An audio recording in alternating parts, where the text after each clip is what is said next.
Hi hello welcome to the pepper cooking ചാനലിലേക്ക് എല്ലാവർക്കും സ്വാഗതം. ഇന്ന് നമ്മൾ ചെയ്യാൻ പോകുന്നത് ഒരു ബീഫ് കറിയാണ്. അപ്പോൾ ഇതിന് എന്തൊക്കെയാണ് വേണ്ടതെന്നും എങ്ങനെയാണ് ചെയ്യുന്നതെന്നും നമുക്കൊന്ന് നോക്കാം. നമ്മളിവിടെ 1 കിലോ ബീഫ് കഴുകി വൃത്തിയാക്കി എടുത്തിട്ടുണ്ട്. ഇതിലേക്ക് നമുക്കൊരു 4 പച്ചമുളക്, എരിവുള്ള പച്ചമുളകാണ്, അതുകൊണ്ടാണ് 4 എണ്ണം, നെടുകെ പൊളന്ന് ചേർത്ത് കൊടുക്കാം. ഇനി നമുക്ക് ഇതിലേക്ക് വേണ്ടുന്നത് ഒരു 1/2 ടീസ്പൂണോളം മഞ്ഞൾപ്പൊടി, ഉപ്പ് അവരവരുടെ ആവശ്യത്തിനനുസരിച്ച് ചേർക്കണം. നമുക്ക് കഷ്ണത്തിന് ഉപ്പ് പിടിക്കണം. ഇതിലേക്ക് ഒരു സ്വല്പം വെളിച്ചെണ്ണ കൂടെ ഒഴിക്കണം.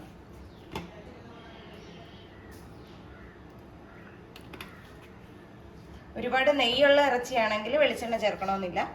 എന്നിട്ട് ഇത് കൈകൊണ്ട് നന്നായിട്ട് തിരുമ്മി പിടിപ്പിക്കുക. കൈകൊണ്ട് തിരുമ്മി പിടിപ്പിച്ച് നമുക്ക് കുക്കറിനകത്ത് വെച്ച് വേവിച്ചെടുക്കാം. വേകാൻ എളുപ്പം കുക്കറാണ്. ഇനി നമുക്കിതൊന്ന് കുക്കറിലേക്ക് മാറ്റാം. നമുക്കിത് കുക്കറിനകത്തോട്ട് ഇട്ട് കൊടുക്കാം. വേറെ ഒന്നും നമ്മൾ ഇതിനകത്ത് ഇപ്പോൾ ചേർക്കുന്നില്ല. മസാലപ്പൊടിയോ ഒന്നും തന്നെ നമ്മളിപ്പോൾ ചേർക്കുന്നില്ല. ഇപ്പോൾ ഉപ്പും പച്ചമുളകും മഞ്ഞൾപ്പൊടിയും മാത്രം ചേർത്ത് നമ്മളൊന്ന് വേവിച്ചെടുക്കുകയാണ്. ഇതിനകത്ത് ഇനി പ്രത്യേകം വെള്ളം ചേർക്കുകയോ ഒന്നും വേണ്ട. ബീഫിൽ നിന്ന് തന്നെ നന്നായിട്ട് വെള്ളം ഇറങ്ങും. നമ്മളൊരു ഉരുളി അടുപ്പത്തോട്ട് വെച്ച് കൊടുത്തിട്ടുണ്ട്. ഇതിലേക്ക് വെളിച്ചെണ്ണ ഒഴിച്ചു കൊടുക്കാം. ഏകദേശം ഒരു 3 ടേബിൾ സ്പൂൺ വെളിച്ചെണ്ണ ഞാൻ ഒഴിച്ചു കൊടുത്തിട്ടുണ്ട്. അതിലേക്ക് എണ്ണ ഒന്ന് ചൂടാതിന് ശേഷം നമുക്ക് ഇഞ്ചിയും വെളുത്തുള്ളിയൊക്കെ ഒന്ന് മൂപ്പിച്ചെടുക്കാം. നമ്മുടെ എണ്ണ ചൂടായി വന്നിട്ടുണ്ട്. അതിലേക്ക് ഒരു 2 ടേബിൾ സ്പൂൺ വെളുത്തുള്ളി അരിഞ്ഞതും അത്രയും തന്നെ ഇഞ്ചിയും നമുക്ക് ചേർത്ത് കൊടുക്കാം. രണ്ടും കൂടെ നന്നായി ഒന്ന് മൂത്ത് വരണം. അപ്പോൾ നമ്മുടെ ഇഞ്ചിയും വെളുത്തുള്ളിയൊക്കെ നന്നായിട്ട് മൂത്തിട്ടുണ്ട്. ഇതിലേക്ക് 2 വലിയ സവോള അരിഞ്ഞത് ചേർത്ത് കൊടുക്കാം. ചെറുതാണെങ്കിൽ ഒരു 4 എണ്ണമെങ്കിലും എടുക്കണം. 4ഓ 5ഓ എടുക്കാം. ഇപ്പം ഞാൻ 2 വലിയ സവോള ആയതുകൊണ്ട് അതേ എടുത്തിട്ടുള്ളൂ. ഇനി നമ്മുടെ സവോള നന്നായിട്ട് വഴറ്റിയെടുക്കണം. നമ്മുടെ ഉള്ളിയിലേക്ക് നമ്മൾ അല്പം മഞ്ഞൾ ചേർത്ത് കൊടുക്കുകയാണ്. ഒരു 1/4 ടീസ്പൂണോളം മഞ്ഞൾ.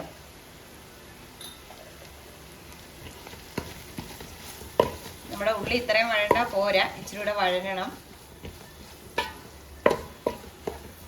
എന്നാലേ നമ്മുടെ കറിയിലേക്ക് വെന്ത് ചേരത്തുള്ളൂ. നമ്മുടെ സവോള നന്നായിട്ട് വഴണ്ട് വന്നിട്ടുണ്ട്. ഇതിലേക്ക് നമുക്ക് വേവിച്ച് വെച്ച് ഇറച്ചി ചേർക്കാം.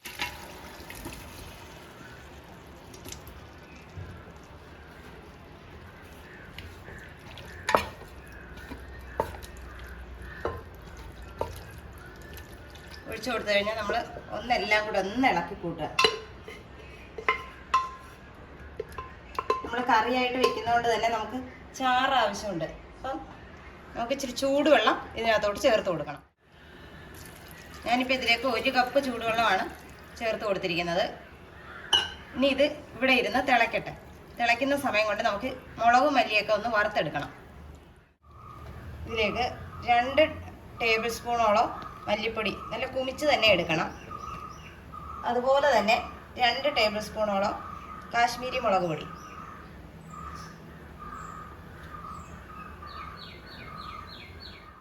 ഒരു 1.5 ടേബിൾ സ്പൂൺ നമ്മുടെ മീറ്റ് മസാലപ്പൊടി അത് ചേർത്ത് കൊടുക്കണം. ഇത് മൂന്നും കൂടെ നന്നായിട്ടൊന്ന് വറുത്തെടുക്കണം. നമ്മളൊരു പാൻ അടുപ്പിലോട്ട് വെച്ചിട്ടുണ്ട്. അതിലേക്ക് നമുക്ക് ഈ മുളകും മല്ലിയൊക്കെ ഒന്ന് ഇട്ട് കൊടുക്കാം. കരിഞ്ഞു പോകാതെ വേണം നമ്മളിത് വറുത്തെടുക്കാൻ. കരിഞ്ഞു പോയാൽ നമ്മുടെ കറിയുടെ ടേസ്റ്റ് മാറിപ്പോവും.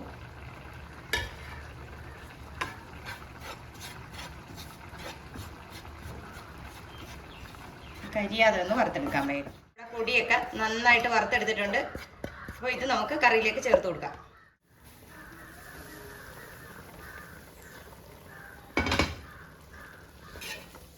നമുക്ക് ഇതിലേക്ക് പച്ചക്കരിവേപ്പില ഉരിയിട്ട് കൊടുക്കാം.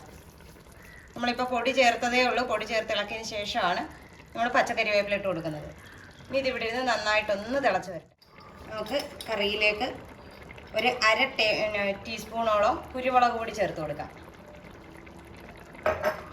അതുപോലെ തന്നെ ഒരു 1/2 ടീസ്പൂണോളം പെരിഞ്ജീരകപ്പൊടി, നമ്മൾ നേരത്തെ മീറ്റ് മസാലപ്പൊടി ചേർത്തതാണ്. എന്നിരുന്നാലും നമുക്കൊരല്പം നമ്മുടെ ഗരം മസാല പൊടിച്ചത് അത് ചേർത്ത് കൊടുക്കാം. അതൊരു 1/2 ടീസ്പൂണോളം ഞാൻ ചേർത്ത് കൊടുത്തിട്ടുണ്ട്. നമ്മൾ എത്ര മസാലപ്പൊടി ചേർത്തതോ അതായത് കടയിൽ നിന്നൊക്കെ വാങ്ങിക്കുന്ന മീറ്റ് മസാല നമ്മൾ ചേർത്താലും നമ്മൾ വീട്ടിൽ പൊടിച്ച മസാല ചേർക്കുമ്പോൾ അതിനൊരു പ്രത്യേക സ്മെല്ലാണ്. നമ്മുടെ കറിക്ക് ഒരു ലേശം ഉപ്പിൻ്റെ കുറവുണ്ട്, നമുക്കതും കൂടെ ചേർത്ത് കൊടുക്കാം. അതായത് നമ്മൾ വെള്ളം ചേർത്തതല്ലേ, പിന്നെ നമ്മൾ ഉപ്പ് നോക്കിയില്ല. ഉപ്പിൻ്റെ കുറവുണ്ടെങ്കിൽ ചേർത്ത് കൊടുക്കുക. എത്രത്തോളമാണ് ഇച്ചിരി കൂടെ നമ്മുടെ കറി ഒന്ന് കുറുകി കഴിയുമ്പോൾ നമുക്ക് തീ ഓഫ് ചെയ്യാം. അപ്പോൾ അതേ നമ്മുടെ ബീഫ് കറി ഇവിടെ റെഡി ആയിട്ടുണ്ട്. എല്ലാവരും ഇതൊന്ന് ട്രൈ ചെയ്ത് നോക്കുക. വീഡിയോ ഇഷ്ടമായാൽ ലൈക്ക് ചെയ്യാനും ഷെയർ ചെയ്യാനും കമൻറ്റ് ചെയ്യാനും മറന്നു പോകരുത്. നല്ലൊരു വീഡിയോ ആയിട്ട് കാണുന്നവരെ ടാറ്റാ ബൈ ബൈ.